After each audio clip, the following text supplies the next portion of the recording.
Start है। चलो, नमस्कार दोस्तों, एक बार फिर से आप सभी का स्वागत है प्रयास के इस डिजिटल मंच पर। आज हम बात करने वाले इस वीडियो क्लास में मैथ पेपर के सॉल्यूशन की, ठीक है ना। तो अपन स्टार्ट करते हैं।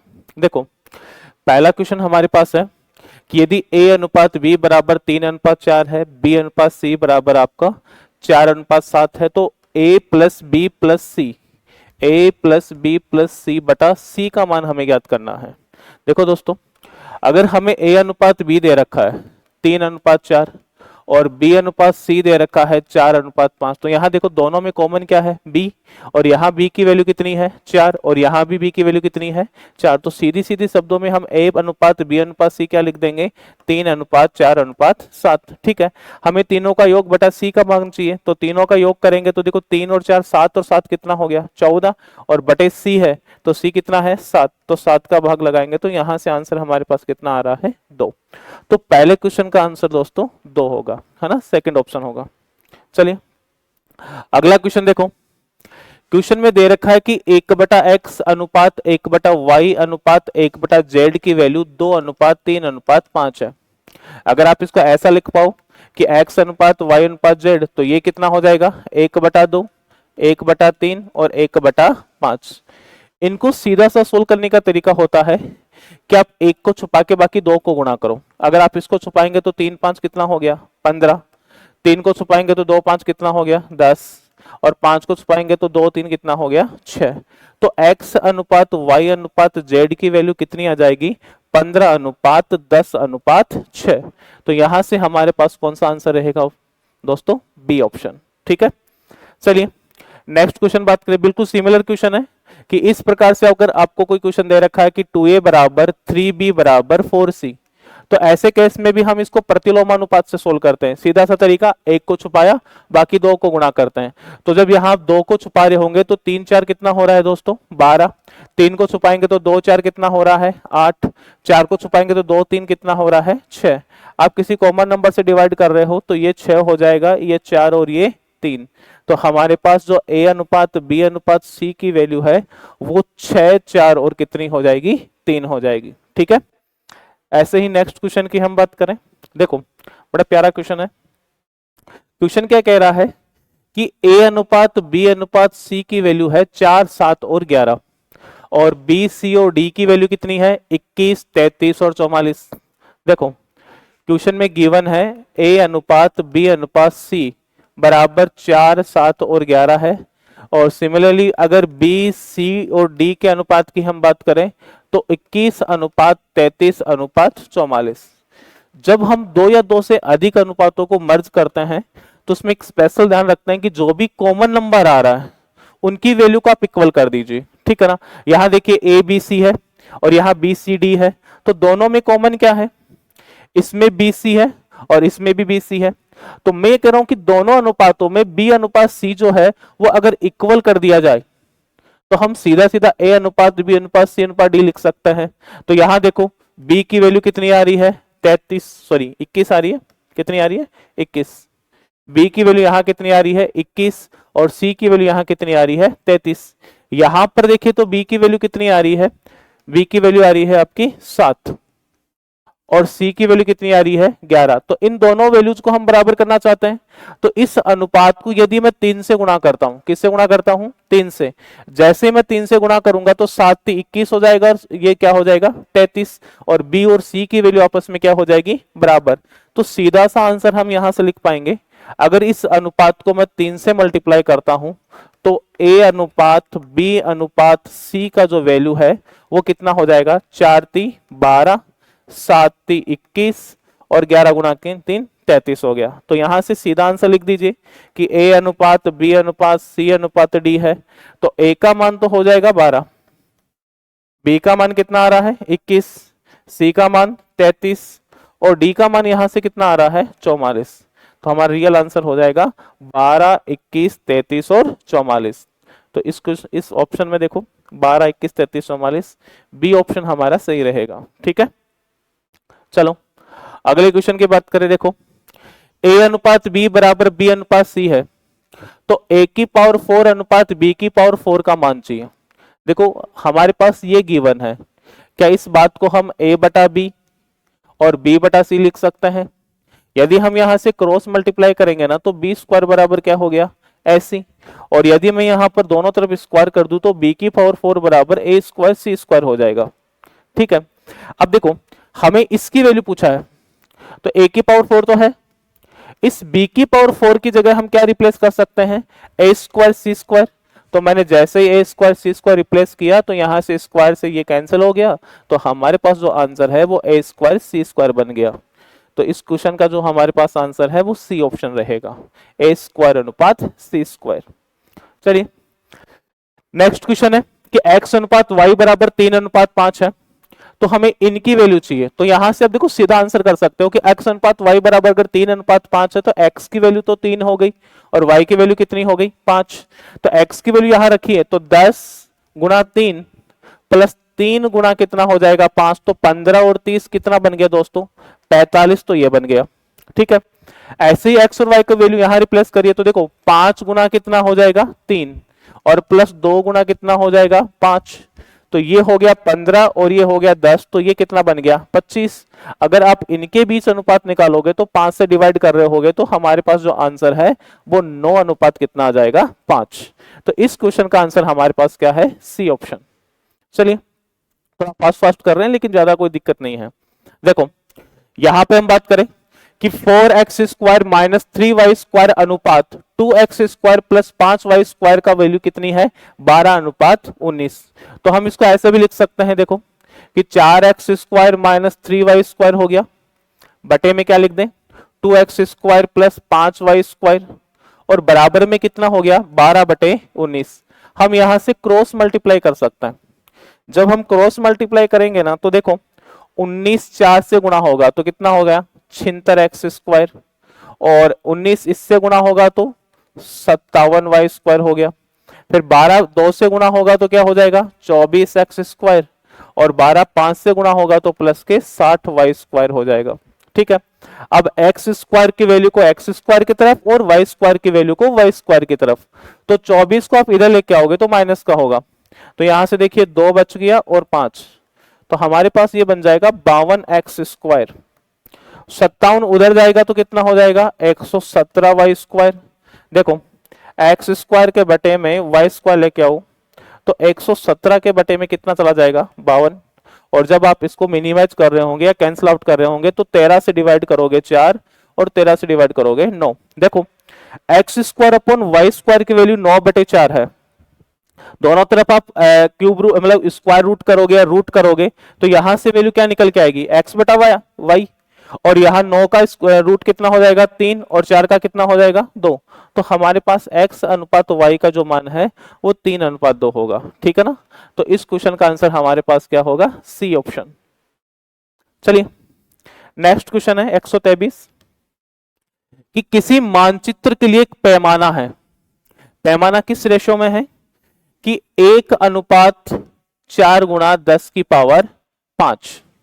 यदि मानचित्र में दो बिंदुओं के बीच की दूरी 4 सेंटीमीटर हो, मतलब एक बिंदु यह है और एक बिंदु यह है, और इन दोनों के बीच की दूरी मानचित्र में कितने सेंटीमीटर बता रही है 4 सेंटीमीटर, तो इन बिंदुओं की वास्तविक दूरी ज्ञात करो।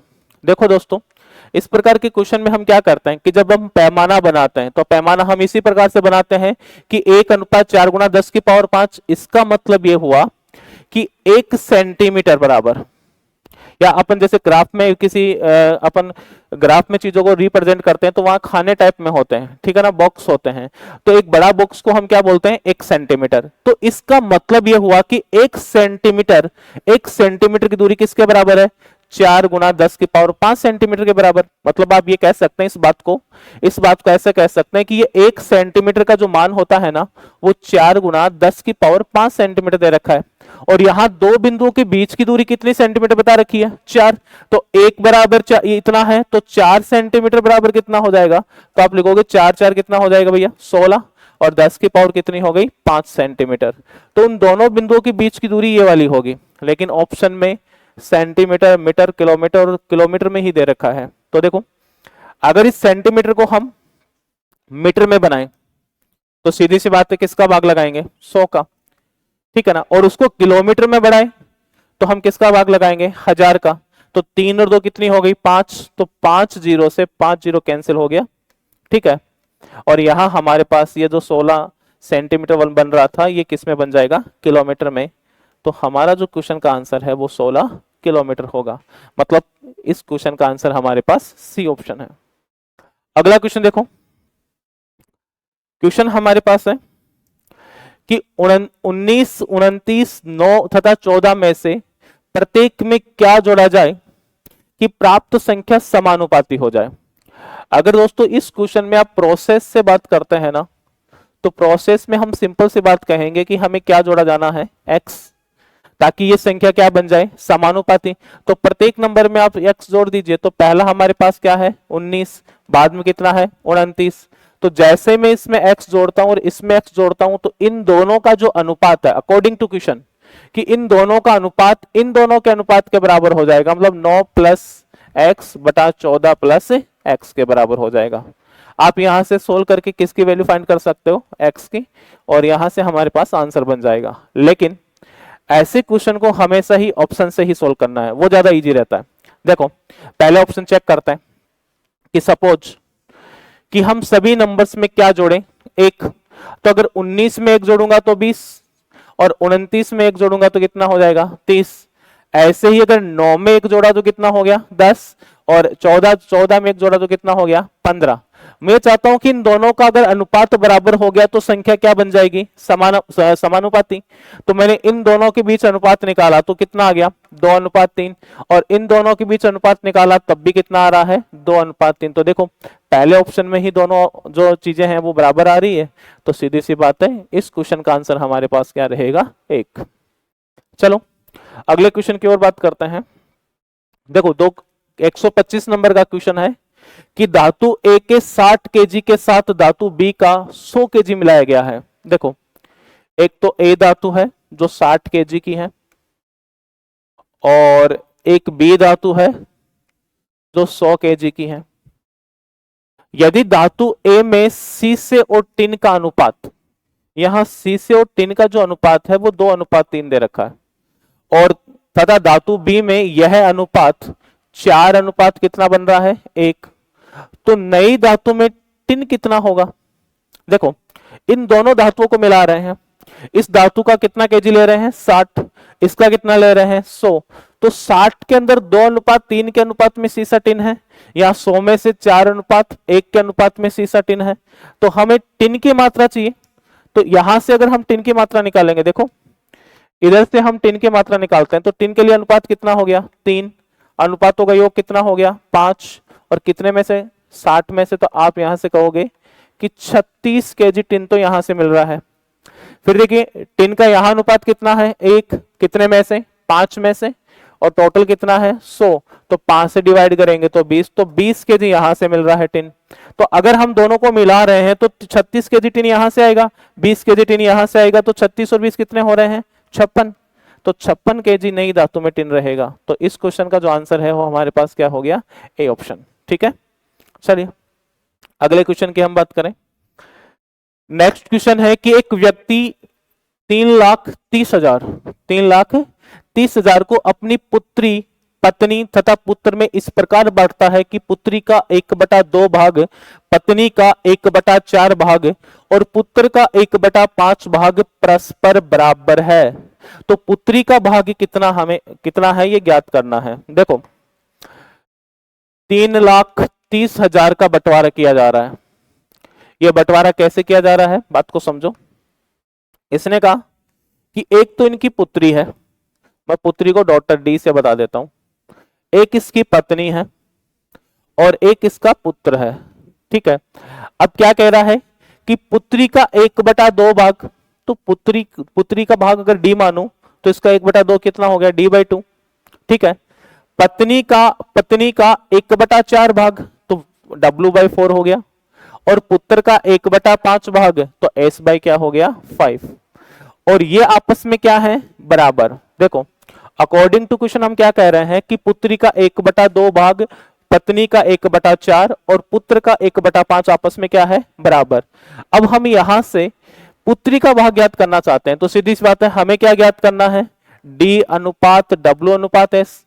और अनुपात में अगर ऐसी स्थिति होना दोस्तों, तो हम सीधा सीधा आंसर बनाते हैं कि डी का जो अनुपात है वो कितना रहेगा 2, डब्ल्यू का अनुपात कितना रहेगा 4 और एस का अनुपात कितना रहेगा 5। तो डी अनुपात डब्ल्यू अनुपात एस का जो अनुपात बनेगा वो हमारे पास 2 अनुपात 4 अनुपात 5 बनने वाला है। अब यहाँ पुत्री का भाग चाहिए, तो पुत्री के लिए देखो अनुपात कितना आ रहा है 2, टोटल कितना हो गया 9 2 11 हो गया। और डिवाइड किसको करना है 3,30,000 को। तो 11 से जब डिवाइड करेंगे ना तो ये बन जाएगा आपका 30,000। 30,000 को 2 से गुणा करेंगे तो हमारे पास जो आंसर बनेगा वो कितना होगा 60,000। तो इस क्वेश्चन का जो सही आंसर है दोस्तों वो 60,000 है। ठीक है, चलिए नेक्स्ट क्वेश्चन पे बात करते हैं। 1470 को एबीसी में इस प्रकार वितरित किया गया है कि प्रत्येक भाग में से 50 कम करने पर इनके भागों का अनुपात 1:3:2 है। तो सी द्वारा प्राप्त धन कितना होगा। देखो 1470 रुपए को वितरित किया गया और वितरित करने के बाद प्रत्येक भाग में से कितना रुपए कम कर दिया 50। तो भाग 3 है, एक भाग से 50 रुपए कम कर रहे हैं तो 3 भाग से कितने होंगे 150।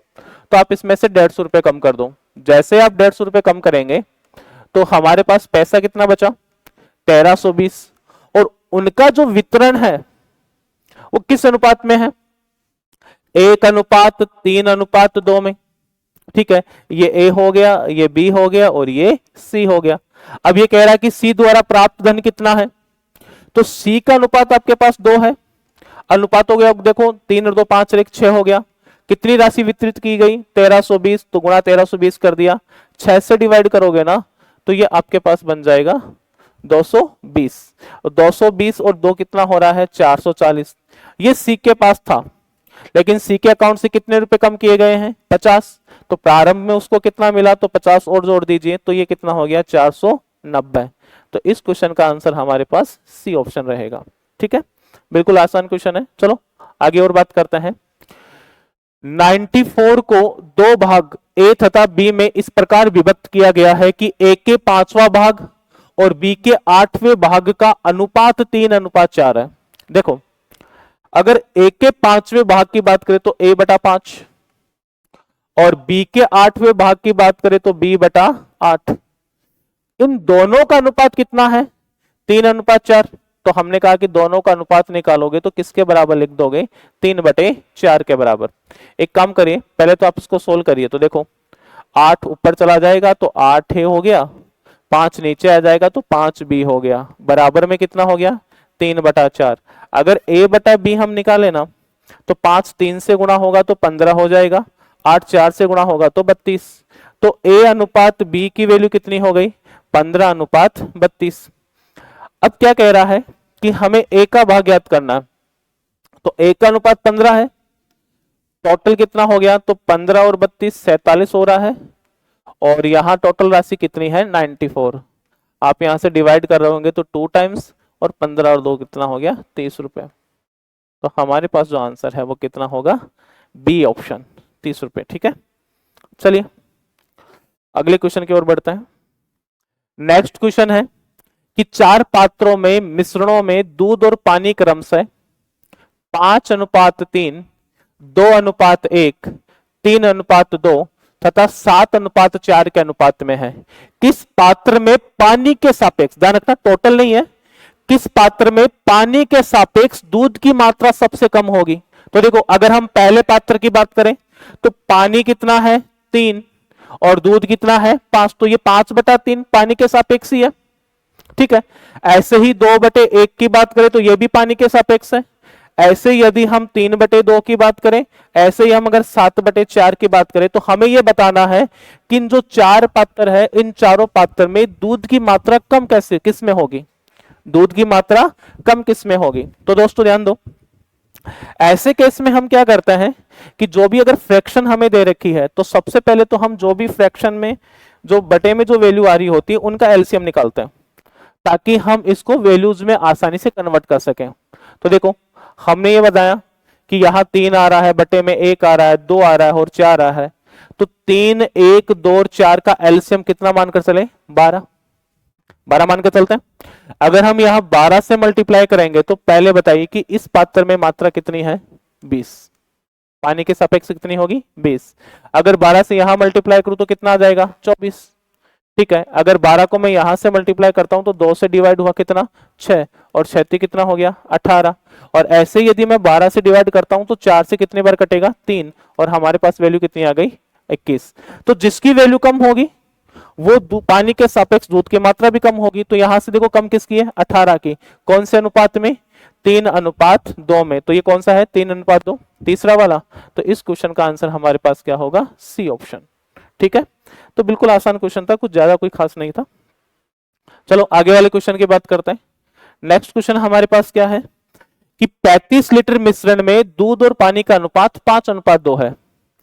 यदि इसमें 5 लीटर दूध और डाल दिया जाए तो नए मिश्रण में दूध और पानी का अनुपात क्या होगा। देखो मिश्रण 35 लीटर है, इसमें दूध और पानी की मात्रा कितनी है, 5:2। अगर मैं इसमें दूध की मात्रा और निकालू तो दूध की मात्रा के लिए देखो अनुपात 5 है, योग कितना है 7, 35।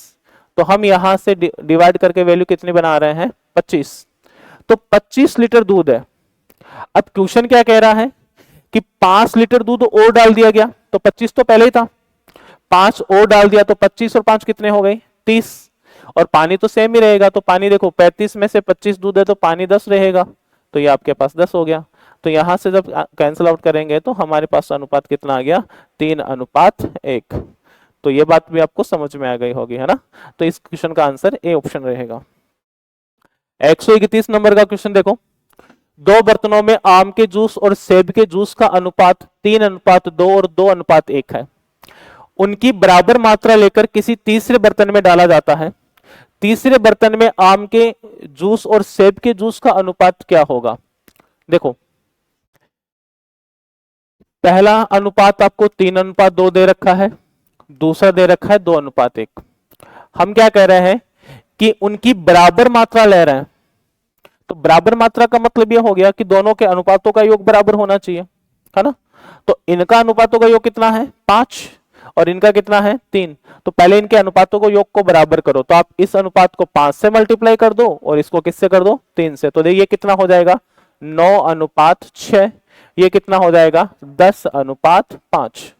आप देखो इनका योग भी 15 हो रहा है, इनका योग भी 15 हो रहा है, तो उनकी मात्रा क्या हो गई, बराबर। अब जब अनुपातों का योग अगर बराबर हो रहा है तो देखो आम के जूस को आम के जूस से जोड़ दीजिए, और नेक्स्ट किसका है, सेब के जूस को सेब के जूस से जोड़ दीजिए। तो 9 और 10 कितना हो रहा है, 19, और 6 और 5 कितना हो रहा है, 11। तो हमारे पास जो इस क्वेश्चन का आंसर रहेगा वो 19:11 रहेगा। तो इस क्वेश्चन का आंसर हमारे पास ए ऑप्शन है। चलिए अगले क्वेश्चन की ओर बात करते हैं। 2 बर्तन ए तथा बी में दूध और पानी के मिश्रण क्रमशः 5:2 तथा 2:1 के अनुपात में है। इन मिश्रणों को किस अनुपात में मिलाया जाए कि नए मिश्रण में दूध और पानी का अनुपात 3:1 हो जाए।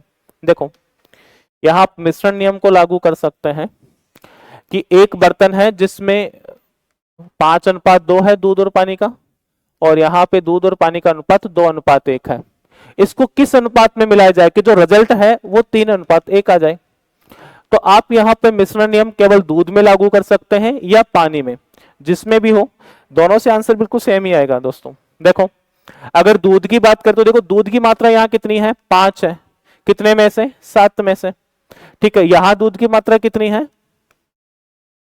यहां दूध की मात्रा कितनी है, 2, कितने में से, 3 में से। और यहां दूध की मात्रा 3 है, कितने में से, 4 में से। तो देखो इनके बीच अगर मिश्रण नियम लगाएं तो पहले हिस्से का दूध 5/7 है, दूसरे हिस्से का दूध 2/3 है, और कंबाइन हिस्से का दूध कितना है, 3/4। जब इस प्रकार से अगर आप मिश्रण नियम लगाते हैं तो इसको सिंप्लीफाई करने के लिए काम कर सकते हैं। 7, 3 और 4 का एलसीएम लेके सबसे मल्टीप्लाई कर दीजिए ताकि आपको जोड़ बाकी गुणा करने में दिक्कत ना आए, ठीक है ना। तो आप क्या करते हो कि 7, 3 और 4 का एलसीएम कितना हो गया, 7, 21 और 4 84। तो प्रत्येक पद को मैं किससे मल्टीप्लाई कर दूं, 84 से। तो देखो वैल्यू क्या बनेगी, समझना, वैल्यू यहां बनेगी जब आप 84 को 5/7 से मल्टीप्लाई करेंगे तो 7 का भाग जाएगा 84 में, कितनी बार, 12। और 12 5 कितना हो गया 60, तो इसमें मात्रा कितनी हो जाएगी 60। इधर 84 से मल्टीप्लाई करेंगे, देखो इसको तो 3 से डिवाइड करोगे कितना हो जाएगा 28, और 28 को 2 से गुणा करोगे तो कितना बनेगा 56, तो दूसरे हिस्से में 56 हो गया। अब जब 84 को इससे मल्टीप्लाई करेंगे तो देखो 4 का भाग जाएगा 21 बार, और 21 किससे गुणा होगा 3 से, तो हमारे पास क्या बन गया 63। तो देखो यहां से आसान हो गया, दोनों का अंतर कितना आ रहा है 3, और यहाँ अंतर कितना आ रहा है 4 3 7, ठीक है। तो हमारे पास यहां से जो आंसर है वो कितना हो गया 7:3। तो इस क्वेश्चन का आंसर हमारे पास डी ऑप्शन रहेगा, ठीक है। ऐसे ही नेक्स्ट क्वेश्चन की ओर हम बात करें, देखो कि संपूर्ण पृथ्वी पर थल और पानी का अनुपात 1:2 है। एक पृथ्वी है, मैं बना देता हूं, देखो यह मान लीजिए एक पृथ्वी है। अगर पृथ्वी को हम 2 हिस्सों में बांटें तो ये तो नॉर्थ पोल हो गया और ये क्या हो गया साउथ पोल। हम ये कह रहे हैं कि पूरी पृथ्वी पर थल और पानी का अनुपात कितना है 1:2, तो हमने कहा सर थल तो 1 है, पानी कितना है 2। फिर उत्तरी गोलार्ध की बात करें तो यह अनुपात कितना हो गया 2:3, मतलब इस गोलार्ध में थल और पानी का अनुपात कितना हो गया 2:3। तो दक्षिणी गोलार्ध में मुझे थल और पानी का अनुपात ज्ञात करना है। बात को समझो, देखो सिंपल सी बात यहां है कि टोटल 1:2 में है। एक काम हम करते हैं कि इस अनुपात को थोड़ा सा बढ़ा के लिखते हैं। मैंने कहा इसको 10 से मल्टीप्लाई कर दो 10, और इसको 10 से मल्टीप्लाई कर दो 20। मैं ये मानकर चल रहा हूं कि पृथ्वी पर थल तो 10 है और पानी कितना है 20, ठीक है। अब ये पृथ्वी के 2 पोल हो गए, एक नॉर्थ पोल और एक क्या हो गया साउथ पोल। अगर पोल बराबर बराबर में बांटा है तो अगर पूरी धरती की हम बात करें तो 10 और 20 कितनी हो रही है 30, भाई पूरी धरती 30 हो रही है, तो ये पोल 15 का होगा, ये वाला पोल भी कितना होगा 15 का। मैं एक बार वापस रिपीट करता हूं, बात को समझना। ये पूरी पृथ्वी है, इस पृथ्वी में थल और पानी का जो अनुपात है वो 1:2 दे रखा है। मैंने इसको 1 को बढ़ाकर 10 कर लिया और 2 को बढ़ाकर मैंने 20 कर लिया ताकि वैल्यू आराम से कैलकुलेट हो सके। तो मैंने कहा पूरी पृथ्वी पर थल तो 10 है और पानी 20 है, तो टोटल कितना हो गया 30। इस धरती को 2 बराबर पोल में हमें बांट दिया, तो ये पूरी 30 है। उस पूरी 30 में से नॉर्थ पोल भी 15 होगा और साउथ पोल भी कितना हो गया 15। अब ये कह रहा है कि नॉर्थ पोल में 15 में से थल और पानी का अनुपात कितना है 2:3।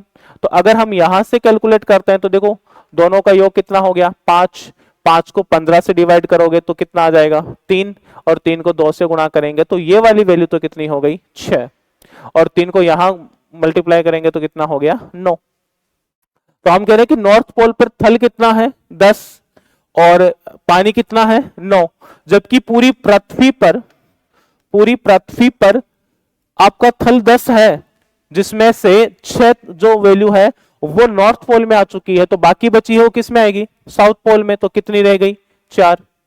अब पूरी धरती पर पानी 20 है, उसमें से 9 भाग पानी का किस में आ गया नॉर्थ पोल पर, तो बचा कितना 11, ये किस में रहेगा साउथ पोल में। तो यहां पे थल और पानी का अनुपात कितना बन गया 4:11। अच्छा क्वेश्चन है दोस्तों, बहुत बार एग्जाम में पूछा जा चुका है, इसका पहला ऑप्शन रहेगा। नेक्स्ट क्वेश्चन देखो, ये क्वेश्चन तो एज इट इज जैसे 3rd ग्रेड में भी पूछा गया था, ठीक है ना, जो लास्ट टाइम हुई थी। तो इस क्वेश्चन को समझिए। क्वेश्चन क्या कह रहा है कि एक हीरे का मूल्य उसके बाहर के वर्ग के अनुक्रमानुपाती है। इसका मतलब ये हुआ कि अगर मूल्य मैं x मानूं और बाहर w मानूं तो x समानुपाती है किसका w² का। इस पहली लाइन का मतलब यह रहा कि एक हीरे का मूल्य यदि x है और उसके बाहर के वर्ग की बात करें तो बाहर कितना है w है, तो उसका वर्ग क्या हो जाएगा w², उसके क्या है अनुक्रमानुपाती, ठीक है। एक हीरा 4 भागों में इस प्रकार टूटा कि उसके टुकड़े का बाहर 1:2:3:4 हुआ। एक बात समझिए, जब हीरे का 4 टुकड़े हुए, देखो किसी वस्तु के अगर 4 या 5 या कितने भी टुकड़े हो उसके बाहर में कोई परिवर्तन नहीं होता। हाँ, उसका मूल्य घट सकता है बढ़ सकता है अकॉर्डिंग टू कंडीशन से, लेकिन बाहर में कोई चेंज नहीं होता है। तो कोई हीरा था और हीरा के कितने टुकड़े हुए? 4। देखो किस अनुपात में? 1 अनुपात 2 अनुपात 3 अनुपात और 4 में। इसका मतलब यह हुआ कि 4 3 7 और 2 9 और 1 10। 10 भाग किसका था? पूरे कंप्लीट हीरे का। अगर हम ग्राम में मानकर चले कि ये 4 ग्राम है, ये 3 ग्राम है, ये 2 ग्राम है, ये 1 ग्राम है, तो 4 3 7 और 2 9 और 1 10। 10 ग्राम हीरे का टोटल वजन था।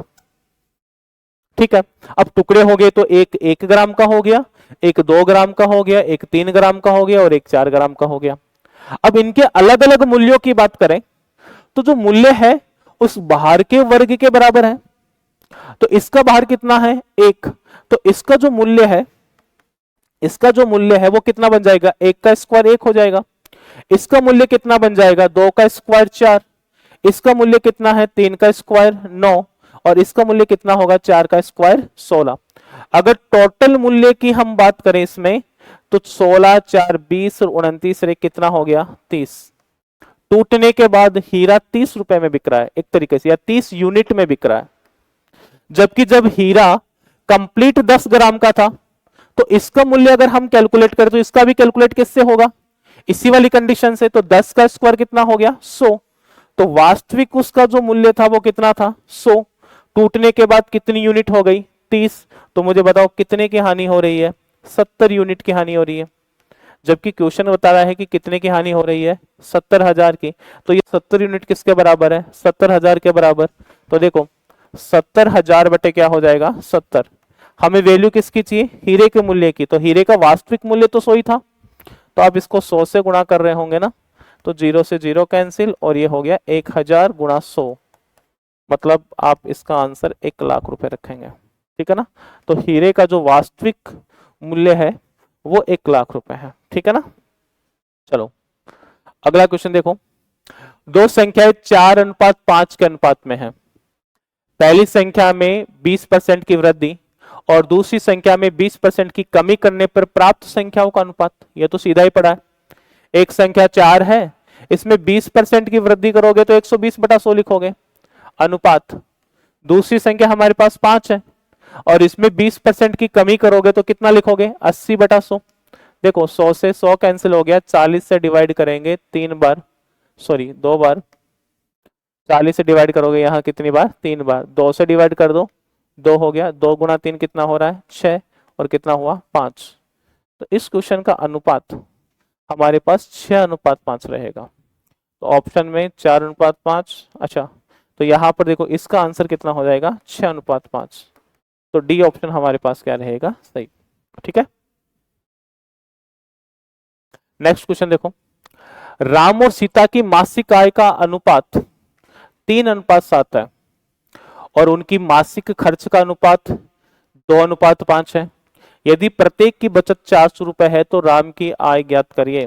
देखो दोस्तों, इसमें हम सीधा क्या लिख सकते हैं? देखो आय का अनुपात दे रखा है 3:7, तो मैं एक की आय तो 3x मान लू और दूसरे की आय मैंने क्या मान ली? 7x। भाई राम की आय 3x है, सीता की आय कितनी है? 7x है। उनकी मासिक खर्च का अनुपात 2:5 दे रखा है और यदि प्रत्येक की बचत 400 है, देखो आय ये है और बचत प्रत्येक की 400 है, तो अगर आय में से मैं इसकी बचत घटा दूंगा, आय में से मैं इसकी बचत घटा दूंगा तो ये क्या बन जाएगा? खर्च। ऐसे इसकी आय में से बचत घटा दूंगा तो ये भी क्या बन जाएगा? खर्च। बाकी खर्च का अनुपात हमें कितना दे रखा है? 2:5। तो किसके बराबर हुआ? 2/5। आप क्रॉस मल्टीप्लाई कर लो।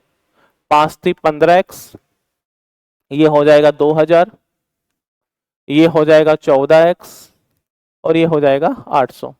देखो x को इधर लेके जाएंगे तो x बच जाएगा, 2000 इधर जाएगा तो कितना रह जाएगा? 1200। और हमें किसकी आय चाहिए? राम की आय। तो राम की आय कितनी मानकर चले थे? 3x। तो x बराबर 1200 तो 3x बराबर 3600 आंसर हो जाएगा। तो इस क्वेश्चन का आंसर हमारे पास सी ऑप्शन है। ठीक है, नेक्स्ट क्वेश्चन देखिए। एक थैले में 1 रुपए 50 पैसे और 25 पैसे के सिक्कों की संख्या का अनुपात है। देखो एक तो 1 रुपए है, एक 50 पैसे है और एक 25 पैसे है। ठीक है, इनका संख्या का अनुपात दे रखा है, संख्या का अनुपात। तो संख्या का अनुपात कितना है? 1:2:4। और ये कह रहा है कि अपने पास यदि कुल मूल्य 36 रुपए हो, मूल्य टोटल 36 रुपए दे रखा हो, तो हमें ज्ञात करना है 25 पैसे के सिक्कों की संख्या। तो दोस्तों इस ऐसे क्वेश्चन में हमें हमेशा ये ध्यान रखना है कि यदि हमारे पास मूल्य दे रखा है ना, तो हमें अनुपात को मूल्यों के अनुपात में बनाना है, और यदि यहां संख्या दे रखी है तो अनुपात को संख्या के अनुपात में बनाना है। फिलहाल हमें संख्या दे रखी है, इस संख्या का मतलब आप समझिए। अगर आपको क्वेश्चन के अंदर संख्याओं का अनुपात दे रखा है तो आप क्या कहोगे कि 1 रुपए के कितने सिक्के हैं, एक। बात ध्यान रखना, 1 रुपए का एक सिक्का है तो मूल्य भी कितना हुआ, एक। 50 पैसे के 2 सिक्के हैं तो रुपए कितना हुआ, एक। और 25 पैसे के 4 सिक्के हैं तब भी रुपए कितना हुआ, एक। मतलब इनके मूल्यों का जो अनुपात है वो 1:1:1 हो गया। ठीक है, अब ये कह रहा है कि टोटल कितना है, 36। यहां अनुपातों का योग कितना है, 3। 25 पैसे के लिए चाहिए तो 25 पैसे का मूल्य कितना है, 1। तो 3 से डिवाइड करेंगे 12, तो 25 पैसे के सिक्कों से 12 रुपए बन रहे हैं। और 1 रुपए बनाने के लिए 25 पैसे के 4 सिक्के चाहिए, तो 12 रुपए बनाने के लिए 12 × 4 कितना हो गया, 48। तो 25 पैसे के सिक्कों की संख्या कितनी होगी, 48। तो हमारे पास कौन सा ऑप्शन सही रहेगा, डी। ठीक है, आगे क्वेश्चन पे बात करते हैं। देखो कि राम, सीता और लक्ष्मण की खर्च का अनुपात 16:12:9 है, तथा उनके बचत 20%, 25% और 40% है। तो तीनों की आय का योग अगर 15,300 रुपए है तो सीता की आय हमें ज्ञात करनी है। ध्यान दो, क्वेश्चन हमें कह रहा है कि तीनों की आय का योग कितना है। अगर हम राम, सीता और लक्ष्मण की बात करें तो टोटल आय इसकी 15,300 रुपए है। बात को समझना। अब यहां पे दो चीजें दे रखी है, इनका खर्च का अनुपात दे रखा है और इनकी बचत की प्रतिशत। और मैं ये कहता हूं कि या तो दोनों खर्च हो या दोनों ही क्या हो, प्रतिशत में हो, तभी हम चीजों को सोल्व कर सकते हैं। ठीक है ना। तो यहां पे देखिए, अगर हम राम को लेकर बात करें तो राम का जो अनुपात है, या ये सॉरी, राम की जो बचत है वो 20% है। राम की बचत कितनी है, 20। ऐसे यदि हम सीता की बात करें तो इनकी बचत कितनी है, 25%। और लक्ष्मण की बचत कितनी है, 40%। एक बात बताइए, अगर ये बचत है तो क्या खर्च बना सकते हैं? तो खर्च बताओ कितना परसेंट होगा, 80%। इसका खर्च 75%, इसका खर्च 60%। क्योंकि एक आदमी अपने आप में 100% कमाता है, तो 100% कमाता है, तो अगर ये 20% बचत कर रहा है तो खर्च कितना करेगा, 80%। जबकि क्वेश्चन ये कह रहा है कि राम की जो खर्च है वो 16 है, सीता का कितना है, 12, और लक्ष्मण का कितना है, 9। तो इस 80 के बराबर हमें क्या रख देना है, 16। 75 के बराबर 12 और 60 के बराबर हमने क्या लिख दिया, 9। अब यहां से हमारे पास चैलेंज ये रहेगा कि हम तीनों की आय का अनुपात निकाल लें। क्योंकि आय का अनुपात निकालोगे ना तो आराम से आप 15,300 को आय के अनुपात में विभाजित कर सकते हो। तो देखो मैं यहां लिख देता हूं, 80% बराबर अगर 16 है तो इसकी आय कितनी है, 100% है। तो 1% की वैल्यू हो जाएगी 16/80 और 100% की वैल्यू गुणा हो जाएगी 100। सिमिलरली यहां पर भी वही बात है, 75% बराबर 12 है तो 1% की वैल्यू 12 कितना हो जाएगा, 75। और हमें 100 की वैल्यू चाहिए तो गुणा 100 हो गया। ऐसे यहां पर भी आप क्या कर सकते हो, 60% बराबर 9 है तो 1% बराबर 9/60 और 100% बराबर गुणा 100। आप इसको कैंसिल आउट करो, देखो 20 से डिवाइड करोगे 5 और 20 से डिवाइड करोगे 4 हो गया। 4 से कितना हो गया, अगेन 4, तो ये तो हो गया 20। 25 से डिवाइड करोगे 4 बार, 25 से डिवाइड करोगे 3 बार, 3 से ये कितना हो गया 4, तो 4 4 16 ये हो गया। देखो 0 से 0 कैंसिल हो गया, इधर 5 हो गया और इधर 3, और 3 से अगेन 3, तो 3 गुना 5 कितना हो रहा, 15। देखो तो इनकी आय का अनुपात 20:16:15 हो गया। ठीक है, अब सीता के लिए हमें बात करनी है, तो सीता की आय के लिए सीता का अनुपात कितना हो गया, 16। अनुपातों का योग करेंगे ना तो ये 30, 31 और 51 हो गया। कुल राशि कितनी हो गई 15,300, डिवाइड करोगे ना तो ये पक्का 300 बार कटेगा और यहां से आंसर हमारे पास कितना आ जाएगा 4800 रुपए। ठीक है ना, तो सही आंसर हमारे पास ए ऑप्शन रहेगा। ठीक है, तो ज्यादा कुछ नहीं किया है, बस बचत खर्च के बराबर खर्च रखा है और अगर बचत दे रखा हो तो बचत के बराबर बचत रख दो। चलिए अगला क्वेश्चन, नेक्स्ट क्वेश्चन है 139, ये भी अच्छा क्वेश्चन है। राम सीता और लक्ष्मण की आय, देखो राम है, सीता है और लक्ष्मण है, इनकी आय का जो अनुपात है वो कितना दे रखा है 3:4:5, और उनके खर्च का अनुपात, तो खर्च का अनुपात दे रखा है 2:3:4, और साथ में क्या कह रहा है कि राम की बचत उसकी आय का 2/3 भाग है। ये इंपॉर्टेंट बात है दोस्तों, देखो क्या कह रहा है कि राम की बचत, तो राम की बचत अपनी आय का 2/3 भाग, 2/3 का मतलब क्या हुआ कि अगर राम की आय 3 है, राम की आय 3 है तो इसका जो बचत है वो कितनी होगी 2। अगर राम 3 रुपए कमाता है, 2 रुपए की बचत करता है, तो खर्च कितना करेगा 1, तो खर्च कर दिया 1। ठीक है, ये सीन किसको लेकर है राम को लेकर। एक बार वापस बात को समझिए, राम सीता और लक्ष्मण तीनों की आय का अनुपात 3:4:5 है, खर्च का अनुपात 2, 3 और 4 है। राम की बचत उसकी आय का 2/3 है, तो 2/3 का मतलब राम की आय 3 है, तो इस पर बचत कितने की है 2 की। अगर बचत 2 है तो खर्च कितना हो गया 1। ठीक है, अब देखो हमें इनकी बचत का अनुपात चाहिए, तो सबसे पहले देखो इन अनुपातों को आपस में हम मर्ज करेंगे, है ना, इक्वल करने की कोशिश करेंगे। तो देखिए यहां से हम क्या कर सकते हैं, बात को समझिए। देखो यहां पर राम की आय कितनी है 3, और यहां पर राम की आय कितनी है 3, मतलब यह अनुपात बिल्कुल मर्ज हो रहा है। अगर राम की आय यहां पर 3 और यहां पर 3 है तो श्याम की आय 4 हो जाएगी, सॉरी सीता की आय 4 हो जाएगी और लक्ष्मण की आय कितनी हो जाएगी 5। एक बात तो क्लियर है। लेकिन राम खर्च कितना करता है 2, और यहां खर्चा कितना बता रखा है 1, तो या तो इसको 1 बनाया जाए, या तो इसको 1 बनाया जाए या उसको 2 बनाया जाए। तो कोशिश है कि इस अनुपात को 1/2 से गुणा कर दें। तो देखिए 1/2 से गुणा कर देंगे ना तो 2 से डिवाइड करेगा कितना रहेगा 1, 2 से डिवाइड करेगा 3/2, और ये कितना हो जाएगा 2। तो खर्च का नया अनुपात कितना आ गया 1, 3/2 और 2 हो गया। ठीक है ना, अब वापस से मैच कर लीजिए। देखो राम की आय यहां पर 3 है, यहां पर राम की आय 3 हो गई, यहां राम का खर्च 1 है, तो यहां पर राम का खर्च कितना हो गया 1।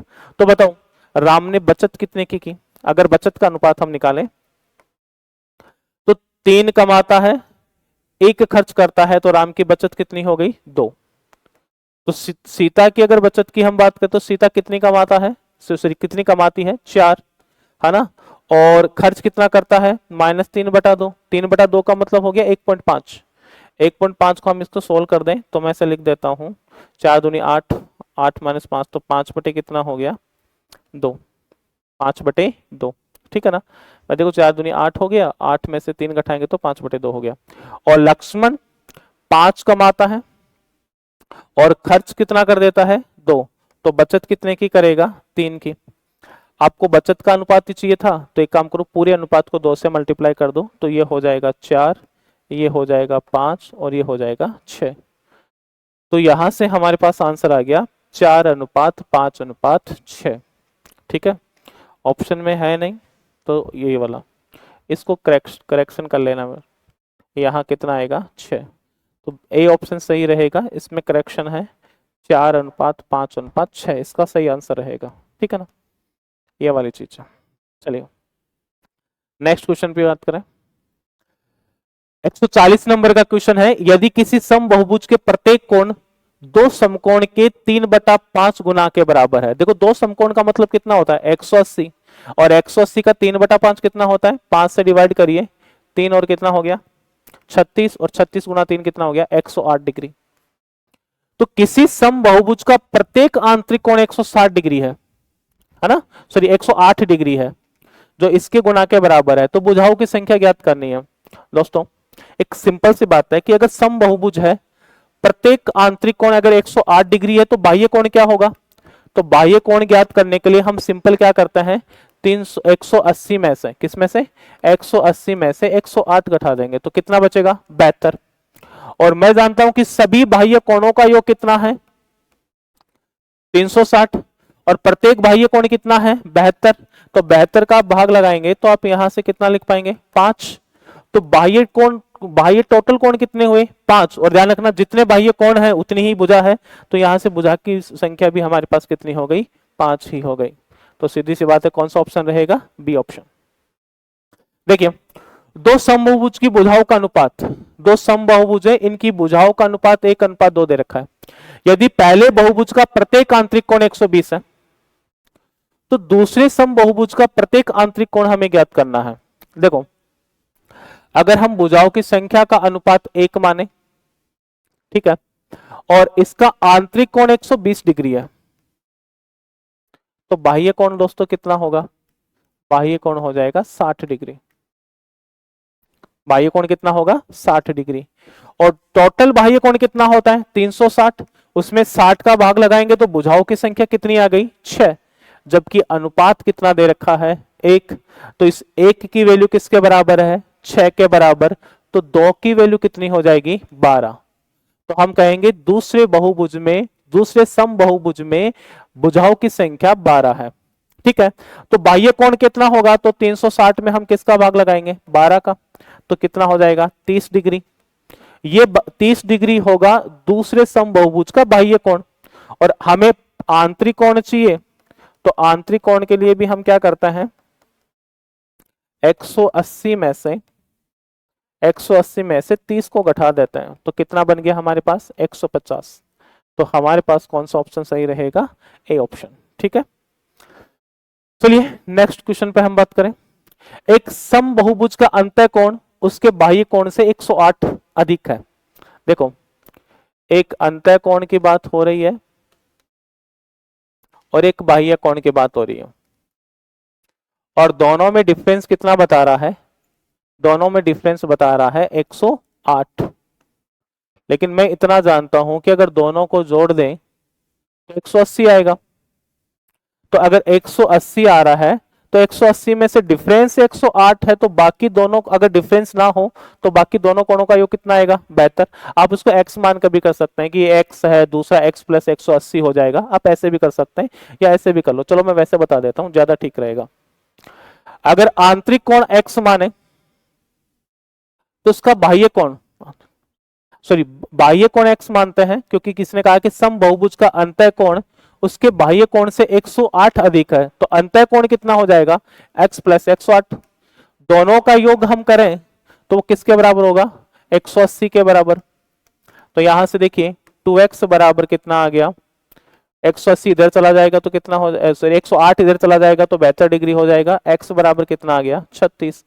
तो एक कोण तो 36 है और दूसरा कोण 36 प्लस 108, सॉरी हाँ 36 प्लस 108, सही बात है, 136 और कितना हो गया, 144। तो 144 तो आंतरिक कोण है, बाह्य कोण कितना है, 36। और हम कह रहे हैं कि बहुभुज की भुजाओं की संख्या कितनी है, तो बाह्य टोटल कोणों का योग कितना है, 360। इसमें प्रत्येक कोण कितना है, 36। तो अगर हम यहां से डिवाइड करेंगे तो भुजाओं की संख्या कितनी आ जाएगी, 10। तो ये हमारे पास डी ऑप्शन आंसर रहेगा। ठीक है, चलिए अगले क्वेश्चन की हम बात करें। देखो अगला क्वेश्चन क्या कह रहा है कि एक चित्र दे रखा है ऐसा, इसमें ए बी जी एच और D, A B G H और डी ये पैरेलल है, फिर जी एफ बी डी और एच आई ये तीनों पैरेलल है। इसमें एफ जी सी की वैल्यू, एफ जी सी ये वाला कोण 80 डिग्री दे रखा है, और पूछा क्या है, सी एच आई ये वाला पूछा है। तो दोस्तों ये तो सिंपल सी बात है। देखो यहां पर अगर हम बात करें कि ये वाली भुजा और ये वाली भुजा है ना, ये वाली भुजा और ये वाली भुजा दोनों समांतर है, तो ये क्या है, तिर्यक रेखा।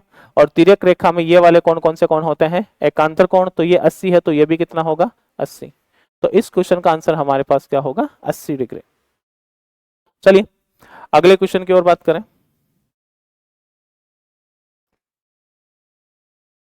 देखो क्वेश्चन में हमारे पास सेगमेंट दे रखा है, ऐसे सेगमेंट दे रखा है, ठीक है। अगर आपको डायग्राम प्रॉपर नहीं दिख रहा है, इसमें A B C D E F और जी एच दे रखा है। ये ए हो गया, बी हो गया, सी डी, ई और क्या है एफ, और जी कितना है एच के बराबर, जी और एच है। अब देखो ये 50 सेंटीमीटर दे रखा है, ये 30 सेंटीमीटर और ये 40 सेंटीमीटर दे रखा है। साथ में BH की वैल्यू यहां से यहां तक की वैल्यू कितनी दे रखी है 100। और मैं एक बात कहता हूं कि अगर हमें DF की वैल्यू चाहिए तो लाइन सेगमेंट का कंसेप्ट ये होता है कि इस प्रकार से अगर दो या दो से अधिक पैरेलल लाइंस हो और उनको कोई दो तिर्यक रेखा या ट्रांसवर्सल लाइन कट कर रही हो, तो उनके बीच का जो सेगमेंट होता है वो आपस में क्या होता है, एक ही अनुपात का होता है। मतलब अगर आप इन तीनों का अनुपात निकाले तो वो किसके बराबर रहेगा, BD DF और FH के बराबर रहेगा, ठीक है ना। या इन दोनों का अनुपात, इन दोनों का अनुपात और इन दोनों का अनुपात भी आपस में क्या रहता है, बराबर रहता है। हम इसे समानुपाती कंसेप्ट के नाम से जानते हैं, ठीक है ना। तो मैं इतना कहूंगा कि अगर ये 50 30 और 40 है तो एक सेगमेंट 50 है, दूसरा 30 है और तीसरा कितना है 40। तो इन सेगमेंट का अनुपात कितना हो गया 5 3 और 4। तो मैं ये कहूंगा कि अगर भी 50 30 और 40 है तो इनका जो अनुपात है वो 5 3 और 4 के अनुपात में रहेगा।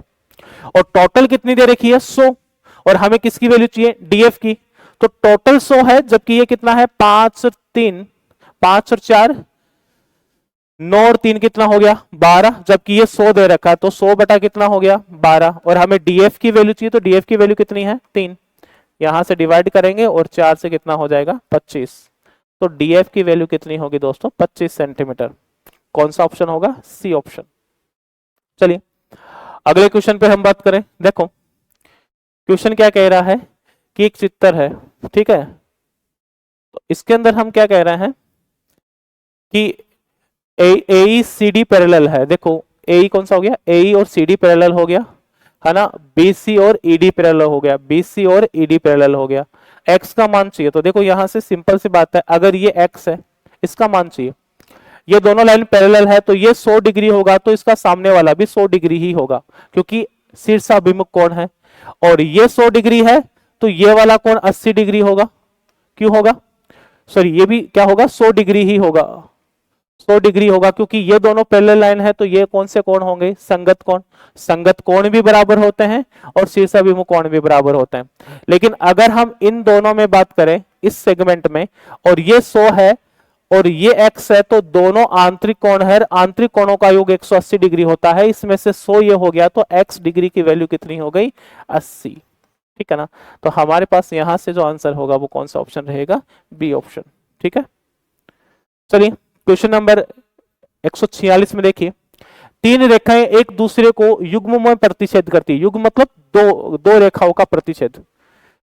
तो इससे बने कोणों की संख्या क्या होगी, तो देखो तीन रेखाएं क्या हो सकती है, एक रेखा ऐसे हो सकती है, एक ऐसे हो सकती है और एक ऐसे। देखो ये युग्म में प्रतिच्छेद कर रही है, ये भी दोनों युग्म में है, ये भी युग्म में है।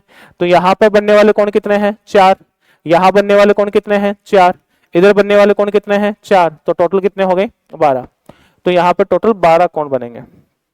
नेक्स्ट देखो, नीचे दिए गए चित्र में के और एल समांतर है, हमें ए डिग्री प्लस बी डिग्री का मान चाहिए।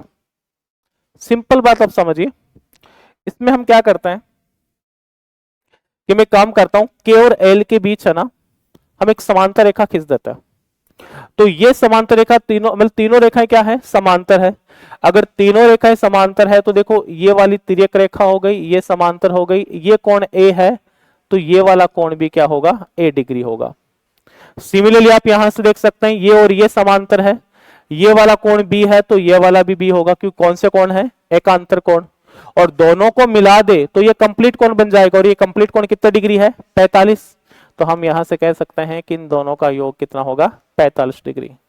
इस क्वेश्चन का आंसर सी ऑप्शन रहेगा, ठीक है।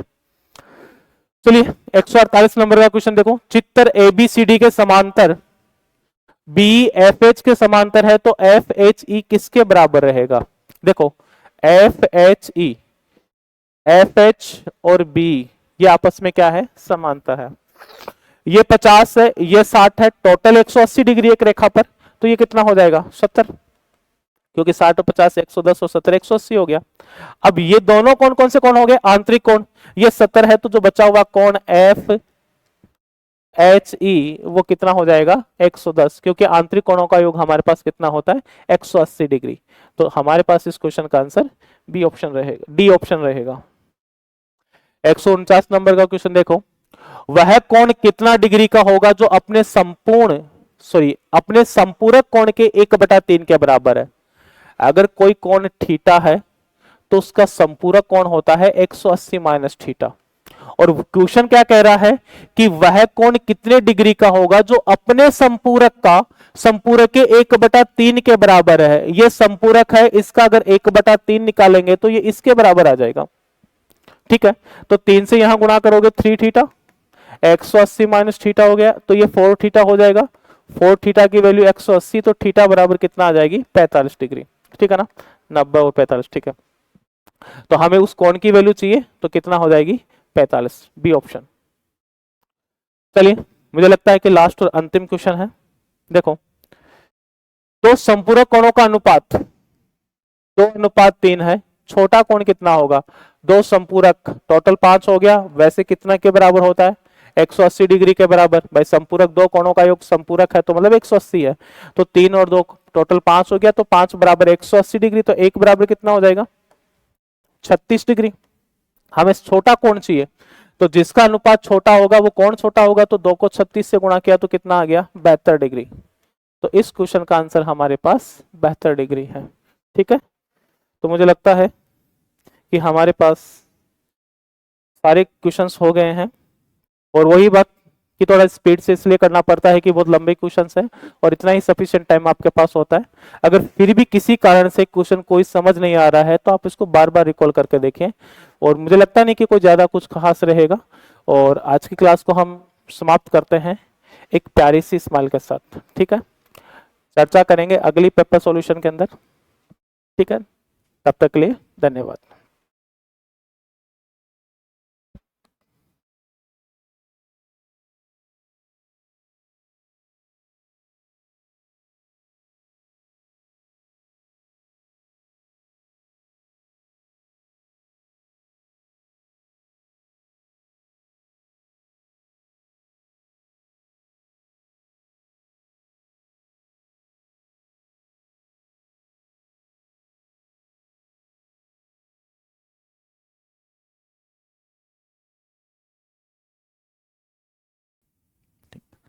डियर स्टूडेंट, सभी को नमस्कार।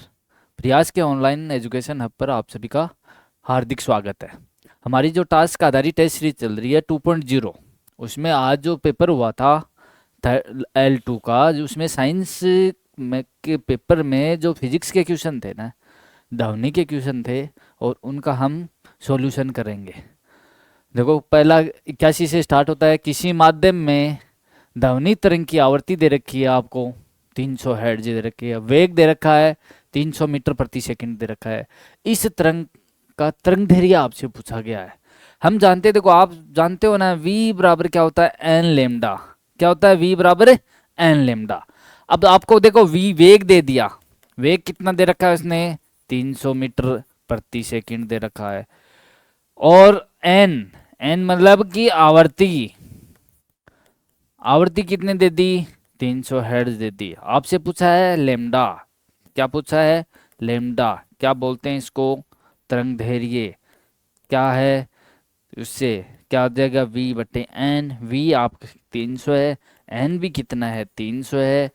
करोगे आप तो आ जाएगा 1 मीटर। 1 मीटर। अब देखो v कितना हो जाएगा? v कितना है? मीटर बटे सेकंड। और ये कितना हो जाता है? हर्ट्ज। हर्ट्ज को किससे लिखते हैं? प्रति सेकंड। क्या मतलब कि 1/सेकंड। सेकंड से सेकंड मीटर बच जाएगा। तो आपकी क्या हो जाएगी? तरंग दैर्घ्य क्या है उसकी? 1 मीटर लंबाई की तरंग दैर्घ्य है। अगला प्रश्न देखिए। अगला प्रश्न क्या है? अगला प्रश्न है, नम हवा में ध्वनि का वेग शुष्क हवा की तुलना में अधिक होता है भाई। जो नम हवा होती है, जैसे बारिश के समय हवा क्या हो जाती है, उसमें नमी आ जाती है, तो क्या हो जाता है उस समय, क्या हो जाता है ध्वनि का वेग क्या हो जाता है, ज़्यादा हो जाता है। क्यों हो जाता है, इसका कारण आपसे पूछा है। देखो हम जानते हैं ध्वनि का वेग होता है वो आपका माध्यम होता है ना, माध्यम के घनत्व होता है उसके वर्गमूल के क्या होता है व्युत्क्रमानुपाती। ये क्या है आपका माध्यम, रो क्या है, माध्यम का घनत्व है, माध्यम का घनत्व। अब देखो होता क्या है, शुष्क हवा होती है उसका घनत्व ज्यादा होता है, शुष्क हवा की तुलना में नम हवा का घनत्व कम होता है। देखो शुष्क हवा का यही बात कर रहे थे ना, शुष्क हवा होती है उसका घनत्व क्या हो जाता है, ज्यादा हो जाता है, मतलब कि क्या हो जाता है, कम हो जाता है। तो क्या शुष्क हवा की तुलना में नम हवा का घनत्व क्या होता है, उसमें कम होता है। तो शुष्क का घनत्व क्या हो जाता है, शुष्क हवा का घनत्व ज्यादा होता है, और क्या हो जाता है इससे, तो इससे के कारण क्या हो जाती है वो आपकी ध्वनि का वेग ज्यादा हो जाता है, किसमें, नम हवाओं में। तो नम हवा का घनत्व है। अब देखो जब एक ध्वनि तरंग वायु से पानी में प्रवेश करती है, देखो वायु से क्या किस में कर रही है, पानी में, तो क्या हो जाएगा भाई, क्या चेंज हो गया, वायु से पानी में, तो क्या हो गया माध्यम, माध्यम क्या हो जाएगा, परिवर्तित, परिवर्तित माध्यम क्या हो जाएगा, परिवर्तन हो जाएगा, माध्यम में क्या हो जाएगा, परिवर्तन माध्यम में। तो क्या है, तो कौन सी राशि अपरिवर्तित रहती है, देखो जब माध्यम चेंज हो गया, वायु से पानी में प्रवेश कर रही है, तो उसमें देखो उसमें उसका तरंगदैर्घ्य है वो चेंज हो जाएगा, ठीक की बात है, ये बदल जाएगा, वेग भी बदल जाएगा, तरंगदैर्घ्य भी, v बराबर देखो एन लेमडा, v चेंज होगा तो लेमडा भी चेंज होगा, तरंगदैर्घ्य भी चेंज होगा, v भी चेंज होगा। देखो आवर्ती, आवर्ती क्या हो जाएगी, नो चेंज, n क्या फ्रीक्वेंसी है, आवर्ती बोल देते हिंदी में, क्या हो जाएगी, कोई परिवर्तन नहीं होगा, आवर्ती अपरिवर्तित रहेगी, कांस्टेंट रहेगी, चेंज भी, फेज भी चेंज हो जाएगा उसका। अगला प्रश्न देखिए, एक तरंग की चाल, आपको चाल दे रखी है 300 मीटर प्रति सेकंड तथा तरंगदैर्घ्य दे रखा है, क्या लेमडा कितना दे रखा है, 50 सेंटीमीटर, मीटर में बदलोगे आप 0.5 मीटर, भाई मीटर में भाग लगाओगे ना 100 सेंटीमीटर का, और आपको v दे दिया इसने 300 मीटर प्रति सेकंड। देखो जो चीज़ दे रखी है न्यूमेरिकल में यही चीज़ है, वो चीज़ लिख लो, मात्रकों को चेंज कर दो एमकेएस में, मतलब एक जैसी मात्रक बनाओ एमकेएस के एमकेएस में, या जो भी मात्रक हैं एक पद्धति में बनानी पड़ेगी। अब आपके आवर्ती पूछा है, हमें पता है v बराबर एन लेमडा, हम एक ही सूत्र जानते हैं, आवर्ती एन पूछा आपसे तो v बट्टा लेमडा, v कितना दे रखा है 300, ये दे रखा है 0.5, हटाओगे भाग दोगे कितना आ जाएगा 600 हर्ट्ज, कितना आ जाएगा 600 हर्ट्ज, है क्या ऑप्शन, ऑप्शन नंबर ए इसका राइट आंसर है। देखो हमारे पास सिर्फ एक ही सूत्र है v बराबर एन लेमडा, उसी पर आधारित बहुत सारे प्रश्न आते हैं। सोनार, बहुत बार पूछा गया प्रश्न है, सोनार की फुल फॉर्म क्या होती है भाई, सोनार एस फोर क्या होता है, साउंड, एसओ मतलब sound, N for navigation, and क्या आ जाएंगी रिंगिंग, क्या पूछ आ जाएगा, sound navigation, navigation and ringing, RAGING, RA आ जाएगी RANGING, रिंगिंग, यह फुल फॉर्म है। एसओ मतलब sound, N for navigation, and R मतलब रिंगिंग। तो आपका ऑप्शन नंबर इसका क्या है, सी नेविगेशन, ये याद रखना आप, क्या है नेविगेशन आएगा। और देखो रिंगिंग भी सेम है, साउंड भी सेम है, यहाँ पे न्यूट्रलाइजेशन है, नेविगेटिंग है, ये भी न्यूट्रलाइजेशन है? तो क्या है ऑप्शन सी इसका सही है। अगला देखिए, एक मनुष्य चट्टान के पास ताली, देखो आपके सामने ये ये चट्टान है, मनुष्य यहाँ पर खड़ा है और वो क्या कर रहा है, ताली बजा रहा है। ताली बजाएगा तो ताली की ध्वनि इस चट्टान से टकराकर वापस उसको सुनाई दे रही है, वापस क्या है, उस मनुष्य को सुनाई दे रही है। अब कह रहा है कि कितने में, टी बराबर 10 सेकंड के पश्चात, टी बराबर 10 सेकंड के पश्चात उसको सुनाई दे रही है। क्या दे दिया, ध्वनि की चाल दे दी। चाल कितनी दे रही है उसने, 330 मीटर प्रति सेकंड। आपसे पूछा है चट्टान और मनुष्य के बीच की दूरी। हम देखो दूरी कैसे लिखते हैं, दूरी बराबर चाल गुणा समय, ये तो लिखते हैं। चाल कितनी दे रखी है, 330, समय कितना ले रहा है, 10 सेकंड, कितना आ जाएगा, 3300 मीटर। अब देखना ये दूरी क्या है भाई, ध्वनि यहां से स्टार्ट हुई, गई और वापस भी आ गई।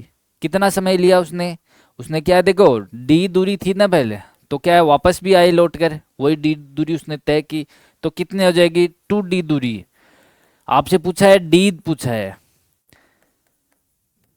आपसे क्या पूछा है, डी पूछा है, तो आप डी कैसे लिखोगे, 3300/2 करोगे 1650 मीटर, आधी हो जाएगी, आधी हो जाएगी, क्योंकि ध्वनि तरंग क्या है, टकराकर वापस उसको पुनः सुनाई दे रही है, प्रतिध्वनि सुनाई दे रही है, तो 1650 मीटर इसका सही है। अगला प्रश्न देखिए, एक ध्वनि स्रोत की आवृत्ति दे रखी है, आवृत्ति दे दी कि कितनी, 200 हर्ट्ज। 1 मिनट में ये कितनी बार कंपन करेगा, कितनी बार कंपन, 1 मिनट में क्या हो जाएगा, उसकी आवृत्ति और उसका समय को मल्टीप्लाई कर देंगे, कंपन सुनाई देने वाली कंपनों की संख्या आ जाएगी, क्या है, सुनाई देने वाले कंपनों की संख्या, कंपनों की संख्या। आवृत्ति दे दिया उसने 200 हर्ट्ज, समय दे दिया 1 मिनट, क्या दे दिया, 1 मिनट। सेकंड में चेंज करो, 1 मिनट में कितने सेकंड होते हैं, 60, 6 दूनी 12, 12,000 कंपन उसको सुनाई देंगे 1 मिनट में। कितने सुनाई देंगे, 12,000 कंपन। ऑप्शन इसका डी। अगला प्रश्न देखिए, यदि वायुमंडल का तापमान 1 डिग्री सेंटीग्रेड बढ़ जाए तो ध्वनि की चाल, ये याद रख लेना आप, बहुत ही अच्छा क्वेश्चन है। वायु का तापमान अगर 1 डिग्री सेंटीग्रेड बढ़ गया, कितना बढ़ गया, 1 डिग्री सेंटीग्रेड, तो ध्वनि का चाल या वेग क्या हो जाएगा, 0.61, कितना हो जाएगा, 0.61 मीटर प्रति सेकंड। इतनी बढ़ जाएगी भाई, 1 डिग्री बढ़ गई तो मतलब 0.61 मीटर प्रति सेकंड उसका क्या वेग बढ़ जाएगा, वेग इतना बढ़ जाएगा। ऑप्शन डी इससे आप कर सकते हो। अगर आप इसको कैलकुलेशन करना चाहोगे तो थोड़ा सा हार्ड पड़ता है, तो आप इसको डायरेक्ट याद करोगे। अगला देखिए, ये किसी व्यक्ति की आवाज की पहचान, देखो आवाज की पहचान हम सुनते हैं ना कि हाँ ये उस व्यक्ति, फलाना व्यक्ति की आवाज है, ये उस महिला की आवाज है, ऐसी आवाज थी, तो ये कैसे पता चलता है, उसकी गुणवत्ता, मतलब कि उसकी गुणवत्ता से पता चलता है कि आवाज की गुणवत्ता कैसी है, पतली है, मोटी है, कैसी आवाज है, तो क्या है, सी इसका सही है, उसी से हम पहचानते हैं। अगला देखिए, एक जेट वायुयान 2 मैक के वेग से उड़ रहा है, ध्वनि का वेग के दे रखा है 332 मीटर प्रति सेकंड, तो वायुयान की चाल, वायुयान की चाल पूछी है, क्या पूछी है, वायुयान की चाल क्या आ जाएगा, मेक संख्या, मेक संख्या गुणा ध्वनि का वेग, क्या जाएगा, ध्वनि का वेग। मेक संख्या कितनी दे रखी है, 2, ध्वनि का वेग कितना दे रखा है, 332, करोगे आप 664 मीटर प्रति सेकंड, 664 मीटर। आपसे मेक संख्या भी पूछा जा सकता है, तो यह क्या है, बहुत ही अच्छा क्वेश्चन है, आप करना आप 664 मीटर प्रति सेकंड इसका ऑप्शन है। अगला देखिए, गैस में ध्वनि की चाल, देखो ध्वनि की चाल है टेम्परेचर पर किससे निर्भर कैसे निर्भर करती है ध्वनि की चाल, पीछे क्वेश्चन आया था ना, ध्वनि की चाल होता है वो टेम्परेचर के वर्गमूल के समानुपाती होती है, तापमान के वर्गमूल के समानुपाती होती है। देखो ध्वनि की चाल होती है वर्गमूल टी के समानुपाती हो गया, तो क्या है, तापमान के वर्गमूल के समानुपाती होती है। आप ये ध्यान में रखना, अच्छा क्वेश्चन है। ध्वनि तरंग की तीव्रता, ये तो आपको पता होगी क्या होगी भाई, ध्वनि तरंग की तीव्रता डेसिबल होती है क्या? नहीं, डेसिबल नहीं होती है। आपसे पूछा ध्वनि तरंग की तीव्रता पूछी है तो आपको पता होना चाहिए जूल बटे मीटर स्क्वायर गुणा सेकंड, जूल बटे मीटर स्क्वायर बटा सेकंड। आपसे क्या आएगा, वाट बटे मीटर स्क्वायर भी आ सकता है, वाट बटे मीटर स्क्वायर भी आ सकता है। तो आप देखना ये वाट बटे मीटर ये नहीं होगा, मीटर स्क्वायर होता तो हो जाता। तो अच्छा क्वेश्चन है, ऑप्शन सी इसका राइट आंसर है। कंफ्यूज करने के लिए आपको वाट बटे मीटर दे रखा है, मीटर स्क्वायर होता तो इसका ये भी सही आंसर हो जाता। अगला प्रश्न देखिए, तो ये इतने ही है। तो ये आपके क्वेश्चन थे, बहुत ही अच्छे क्वेश्चन थे, सभी को धन्यवाद। कोई और डाउट होगा तो हम उस पर बात करेंगे। चलो करो स्टार्ट।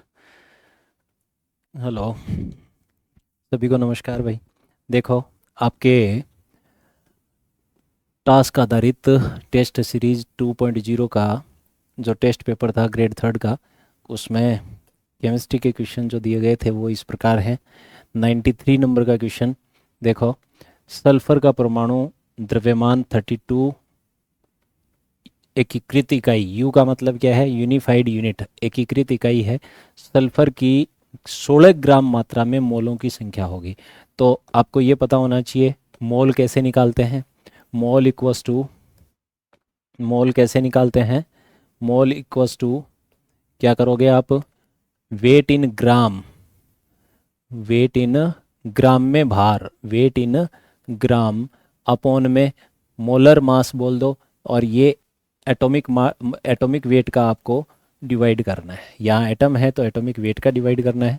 तो ग्राम में वेट कितना है 16 और ये कितना है 32, इसका मतलब 1/2 आपको दे रखा है 0.5 मोल। तो इस प्रकार आपको इसे निकालना है। तो इसमें देख लो ऑप्शन नंबर बी आपका राइट आंसर इसका हो जाएगा। नेक्स्ट क्वेश्चन देखो, कार्बन का परमाणु द्रव्यमान 12 और हीलियम का परमाणु द्रव्यमान 4 है। बताइए कि प्रत्येक तत्व के 1 मोल हेतु निम्न में से कौन सा कथन सही है। तो इस कार्बन का एटॉमिक वेट तो है 12 और हीलियम का एटॉमिक वेट है कितना 4, तो 1 मोल प्रत्येक का, दोनों का 1-1 मोल है। इसका मतलब इसमें क्या बोलेंगे अपन, कौन सा स्टेटमेंट राइट है। तो ये कह रहा है 1 मोल कार्बन में 1 मोल हीलियम के 3 गुना परमाणु अधिक हैं, नहीं। 1 मोल हीलियम में 1 मोल कार्बन के 3 गुना अधिक परमाणु होंगे, नहीं ये भी नहीं है। 1 मोल कार्बन में 1 मोल हीलियम में उपस्थित परमाणुओं की संख्या 1/3 होगी, नहीं।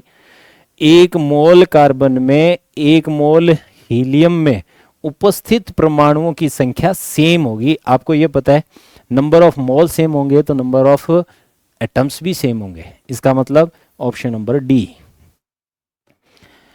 फिर अपन बात करते हैं अगला क्वेश्चन 95 नंबर, सोडियम के 69 ग्राम में सोडियम के 3 मोल उपस्थित हैं, तो सोडियम के परमाणु द्रव्यमान क्या होगा। तो आपको ये भी पता है, अभी पहले ही क्वेश्चन में आपको ये बताया था कि मोल इक्वल्स टू क्या होता है, ग्राम में भार, ग्राम में भार अपॉन में एटॉमिक वेट, यही लिया था।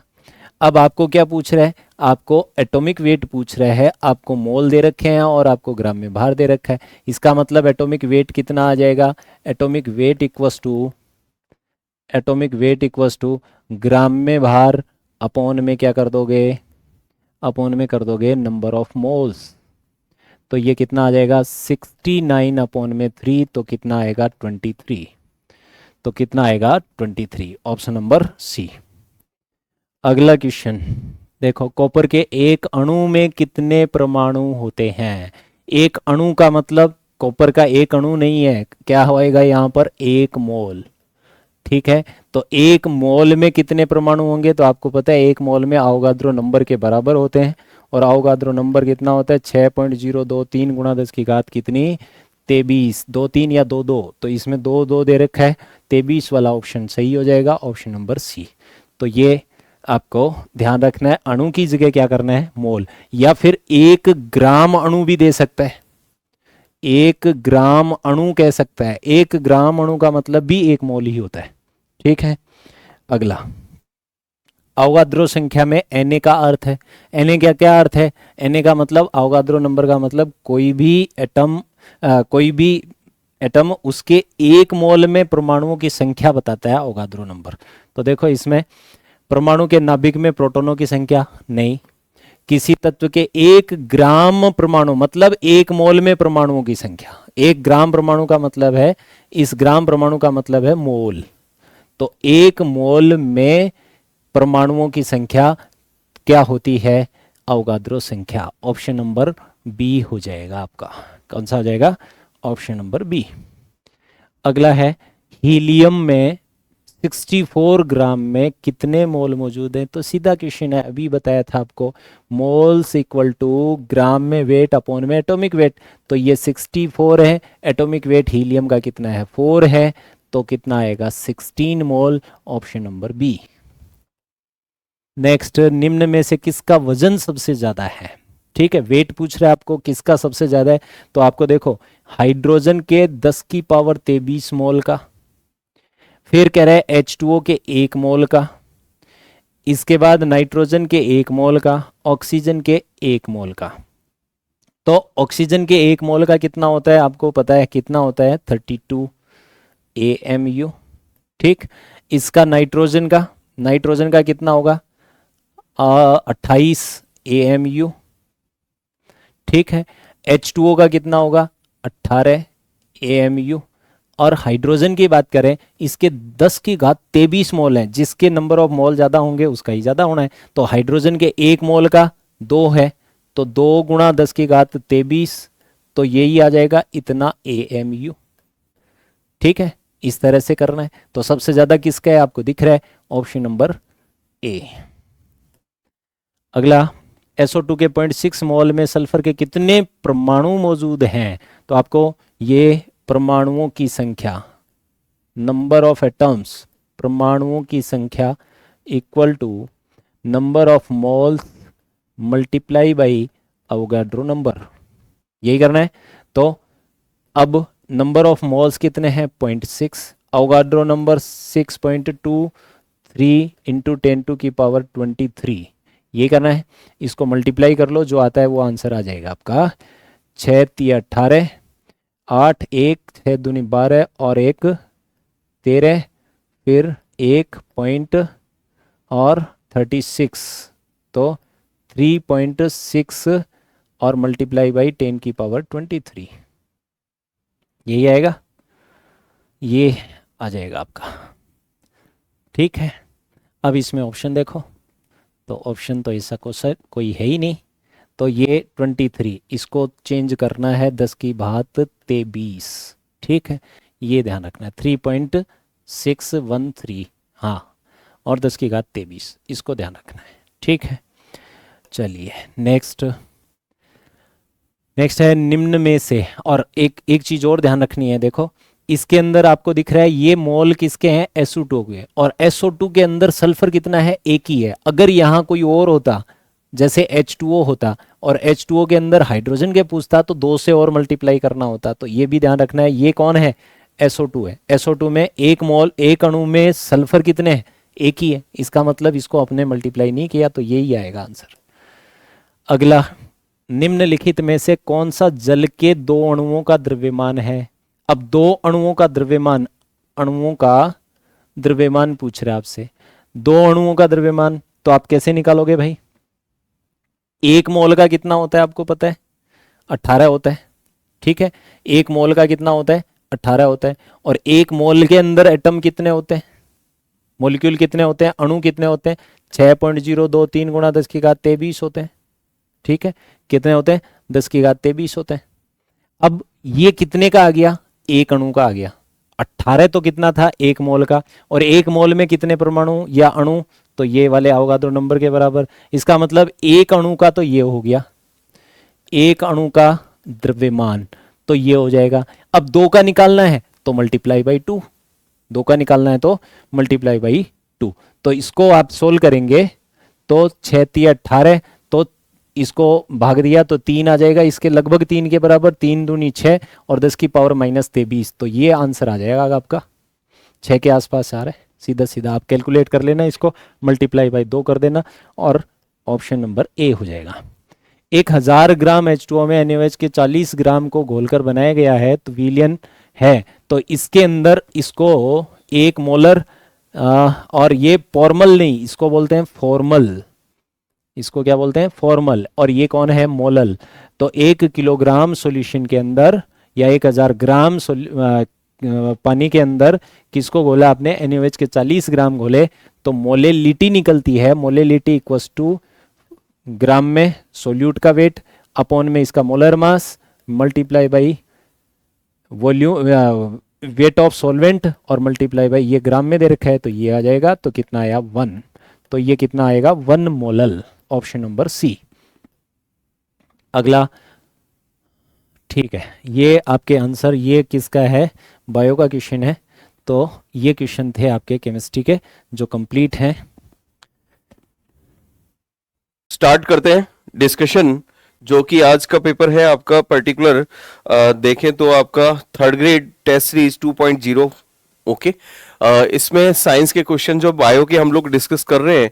पहला क्वेश्चन है वायु और रक्त के बीच में गैसों का आदान प्रदान कहाँ होता है। तो पहला है श्वसन नली, ये तो होगा ही नहीं। ओके, वायु कोष्टिका भी नहीं है बेटा। अगर हम बात करें तो हम ये कहेंगे वायु कोष्टिका, देन स्वयंत्र, देन फुफ्फुसीय धमनी। तो अगर हम बात करें तो हम ये कहेंगे वायु कोष्टिका के लिए वर्ड कौन सा आता है, एल्वियोलाई। कौन सा आता है, एल्वियोलाई। कुपिकाएं की बात करते हैं, और कुपिकाएं जो है बेटा अगर देखा जाए तो हम ये कहेंगे अपने आप में इंपॉर्टेंट। तो आदान प्रदान जो होता है वो एल्वियोलाई लेवल पे होता है। ओके, नेक्स्ट अगर देखा जाए तो आपका आता है सांस लेने के दौरान डायफ्राम में क्या होता है। तो जब हम सांस ले रहे हैं तो डायफ्राम हमें क्या करना पड़ेगा, आयतन बढ़ाना पड़ेगा। आयतन बढ़ेगा तभी गैस अंदर आएगी। तो सीधी सी बात है बेटा, दैट इज जब नीचे जाएगा बेटा तो पर्टिकुलर अगर हम बात करते हैं तो हम ये कहेंगे दैट इज डायफ्राम में संकुचन, और वो नीचे जाता है, आयतन बढ़ता है, इसकी वजह से गैस अंदर की तरफ जाती है। तो आंसर जो होगा आपका बी की बात करते हैं। नेक्स्ट, कौन सा श्वसन तंत्र का भाग नहीं है, तंत्र का भाग नहीं है। तो श्वसन तंत्र में अगर हम बात करते हैं बेटा तो पर्टिकुलर हम ये कहेंगे रेस्पिरेटरी सिस्टम में क्या नहीं आएगा, नाक तो आएगा ही बेटा, फेफड़े भी आते हैं।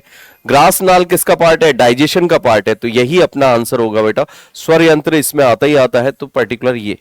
नेक्स्ट, अब बात करें हृदय चालन से संबंधित किस संरचना को प्रत्येक हृदय स्पंदन के आरंभन के दौरान प्राथमिक पेसमेकर, तो प्राइमरी पेसमेकर, पेसमेकर का मतलब यह है जो हार्ट बीट को रेगुलेट वगैरह करेगा। ओके, और इसकी बात करें तो हम ये कहेंगे पर्टिकुलर SAN आता है, SAN। ओके, यही आंसर होगा, ध्यान रखिएगा। SAN से मैसेज कहां जाता है, AVN। देन अगर हम बात करते हैं बंडल ऑफ हिज, और लास्ट में अगर हम बात करते हैं तो प्रोकिंजे फाइबर की तरफ मैसेज जाता है, इंपल्स का ट्रांसमिशन होता है। ओके, नेक्स्ट बेटा ये थोड़ा सा प्रिंटिंग मिस्टेक है, यहां पर अगर हम देखें तो ये लड़कों के लिए शब्द आया है। ओके, लड़कों में बढ़ते कंठ को गले से बाहर निकले हुए एक भाग के रूप में देखा जा सकता है। ध्यान रखिएगा बेटा, ये जो है दैट इज जो पोर्शन मैंने टच कर रखा है ये इसकी बात कर रहा है, और ये मेलनेस का प्रेजेंटेशन है, मेलनेस के लिए होता है, और केवल मेल में ही ये बाहर की तरफ निकला होता है। इसको एडम्स एप्पल कहते हैं। क्या बोलते हैं, एडम्स एप्पल। तो याद रखिएगा एडम्स एप्पल। ओके, नेक्स्ट, मानव हृदय किस कोष्ठ को फेफड़ों से प्रचुर ऑक्सीजन युक्त रक्त प्रवाह करता है। तो हमेशा ध्यान रखिएगा ये आपका नन्हा सा प्यारा सा हार्ट है बेटा। ओके, और हार्ट में अगर हम बात करें तो ये आपकी लेफ्ट साइड होती है, ये राइट साइड होती है। लेफ्ट साइड में हमेशा ऑक्सीजनेटेड ब्लड होता है, राइट साइड में क्या होता है, डीऑक्सीजनेटेड। तो सबसे पहले जो ब्लड आएगा वो कहां आता है, लेफ्ट एट्रियम में आता है, आलिंद में। देन अगर हम बात करते हैं तो हम कहेंगे लेफ्ट वेंट्रिकल में आएगा, और यहीं पर दैट द ऑक्सीजनेटेड ब्लड की कंसंट्रेशन क्या होती है, ज्यादा होती है। तो अगर बात करें तो बेटा लेफ्ट अगर हम देख रहे हैं तो याद रखिएगा बायां आलिंद जो है वो आपके इसके अंदर आता है। नेक्स्ट, नामक एक बड़ी पेशीय सीट चेस्ट कैविटी का तल बनाती है। ओके, तो अगर हम बात करें बेटा तो पर्टिकुलर हम ये कहेंगे हमारे बॉडी के अंदर नॉर्मली डोम शेप स्ट्रक्चर होती है, गुंबद नुमा संरचना होती है, जिसको डायफ्राम कहते हैं। क्या बोलते हैं? डायफ्राम। इसी को ही तनुपट कहा जाता है और ये मस्कुलर होती है बेटा, ध्यान रखिएगा, मस्कुलर है ना, ये बोनी होती है ना ये कार्टिलेज होती है, दैट द मस्कुलर स्ट्रक्चर है और डायफ्राम जो होगा वो इसमें आंसर जाएगा। नेक्स्ट, कुपिकाएं में गैस विनिमय की दक्षता मुख्य रूप से किस संरचनात्मक विशेषता के कारण होती है? तो बेटा ये आपकी नन्ही सी प्यारी सी कुपिका है और अगर हम बात करें बेटा तो हम ये कहेंगे कि ये जो होता है लेयर, तो ये तो कुपिका हो गया बेटा। ओके, और कुपिकाओं में ये जो इसका स्तर है बेटा, ये भी क्या करेगा? दैट द गैसीय आदान प्रदान के लिए एक स्थल की उपकला है। और अगर हम बात करें ये क्या है? एंडोथीलियम है बेटा, ब्लड वेसल्स का होता है। और बीच में अगर हम बात करते हैं तो हम ये कहेंगे ये जो लेयर है जिसको आधार कला कहा जाता है, बेसमेंट मेम्ब्रेन कहा जाता है। ओके, तो हमेशा एक चीज को ध्यान रखिएगा बेटा, अगर हम इसमें बात करें तो हम ये कहेंगे दैट इज मुख्य रूप से गैसीय एक्सचेंज जो है उसके लिए कौन रेस्पॉन्सिबल है? तो पहले तो ये तो गलत हो गया बेटा, रोग जन को बचाने के लिए म्यूकस से भी कोई मतलब नहीं है। कुपिका के आकार में मजबूत प्रत्यास्थ नेटवर्क है। ओके, एक पतली कुपिका केशिका अवरोध के साथ में, तो ये सतही क्षेत्रफल ये अपने आप में इंपॉर्टेंट। नेक्स्ट, श्वसन की कौन सी स्थिति में पैराडॉक्सल? बेटा ये थोड़ा सा उल्टा होता है। नॉर्मली हम बात करते हैं जब हम इंस्पायर करते हैं तो इंस्पायर में क्या होता है? दैट इज डायफ्राम क्या हो जाता है? डॉम शेप से फ्लैट हो जाता है और फ्लैट होने की वजह से वॉल्यूम बढ़ता है। बट इसमें उल्टा है, जब हम किसकी बात करेंगे? पैराडॉक्सिकल श्वसन की बात करते हैं तो इसमें उल्टा है। डायफ्राम जब हम इंस्पायर करते हैं तो ये डॉम शेप ही रहता है। ओके, और उसमें रिवर्स दैट द ब्रीदिंग होती है। तो हमेशा ध्यान रखिएगा, इसके लिए जो वर्ड आता है दैट द फ्लैट चेस्ट कहा जाता है, तो रिवर्स के लिए वर्ड आता है। ये अपने आप में थोड़ा सा हटके क्वेश्चन है, ध्यान रखिएगा।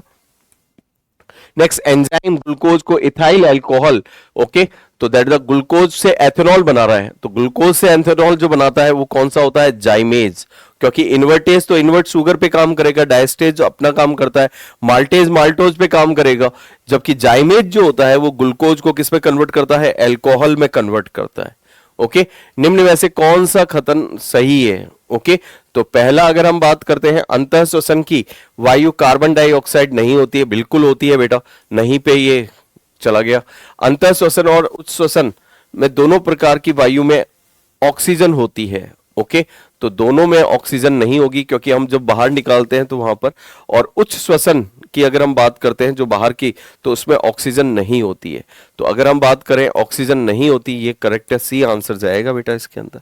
नेक्स्ट, ऑक्सीजन की अनुपस्थिति में सबस्ट्रेट के अपूर्ण विघटन को क्या कहा जाता है? अपूर्ण विघटन को कहेंगे बेटा अनोक्सीय श्वसन कहते हैं। ओके, और इसमें एथेनॉल बनता है। नेक्स्ट, सजीवों में ऑक्सी श्वसन की प्रक्रिया में अवमुक्त ऊर्जा कितनी होती है? वैसे तो 686 होती है, बट ऑप्शन के अकॉर्डिंग देखा जाए बेटा तो हम ये कहेंगे जो नियर मोस्ट जाता है वो ये जाता है बेटा, तो याद रखिएगा 673, बट एक्चुअल में 686 है। ओके, तो ये अपना था। दिवाली की आपको हार्दिक शुभकामनाएं, बहुत अच्छा पेपर गया होगा। ओके, और भविष्य में बहुत ही अच्छा काम करें जिससे एक पर्टिकुलर आपको आइडिया लगेगा। Wish you best of luck बेटा।